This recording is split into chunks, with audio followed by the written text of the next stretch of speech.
जेवण करायला गेलो आणि इतका मुसळधार पाणी आला की सगळ्यांना जागाच बदलावावी लागली. तर श्री स्वामी समर्थ. मी नाजुका स्वागत करते माझ्या एका नवीन ब्लॉगमध्ये. तर आम्हाला जायचं होतं आज वणीला, लग्न होतं आणि मिस्टरांकडचं लग्न राहिल्यानंतर खरंच इतके घाई गडबड करतात ना, आणि तेच आपल्याकडचं राहिलं ना तर अजिबात घाई गडबड करत नाही.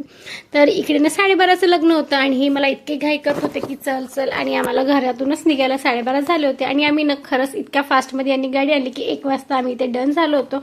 आणि नवरदेवाचा कुठेच आता पत्ता नव्हता. तितक्यात मग ना नवरदेव आला आणि हे लग्न लागलं होतं 2:30-3ला. आणि हा फॉग ना पूर्ण इथे पसरला होता. त्यामुळे ना थोड्या वेळासाठी का होईना स्वर्गात गेल्यासारखंच वाटत होतं. आणि ह्या अक्षदा बघितल्यानं की बालपणीची नक्की आठवण येते. आणि आहे यांचे मामी खूप प्रेमळ आहे, मूर्ती लहान पण कीर्तिमान असंच काही आहे यांच्याबद्दल सांगण्याला. तर मग सगळेजण आम्ही भेटलो आणि छान असं फोटो वगैरे काढून घेतले आणि गेलो लगेच जेवण करायसाठी. आणि तितक्यातनं इतका धो पाणी आला ना की बापरे.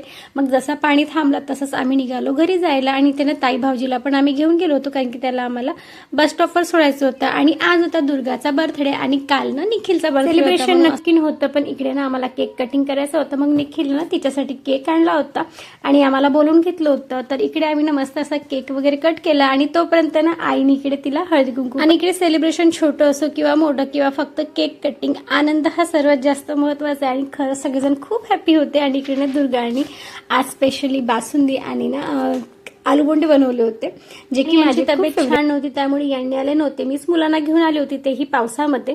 आणि इकडे ना प्रभातला मम्मीशिवाय अजिबात गमत नाही आणि तिच्याशिवाय ना पटत पण नाही आणि गमत पण नाही, असं काही यांचं नातं आहे दोघांचं. आणि त्यांनी ना तिला पूर्ण केक लावला होता, कारण की ती पण त्याला ना त्याच्या बर्थडेमध्ये पूर्ण भरवते. बाहेर पाऊस ना चालूच होता, तर त्यामध्ये आम्ही मस्त छान गरमागरम आलूबोंडेचं जेवण केलं आणि निघालो घरी जायसाठी, कारण की आम्हाला 11:30 वाजलेच होते.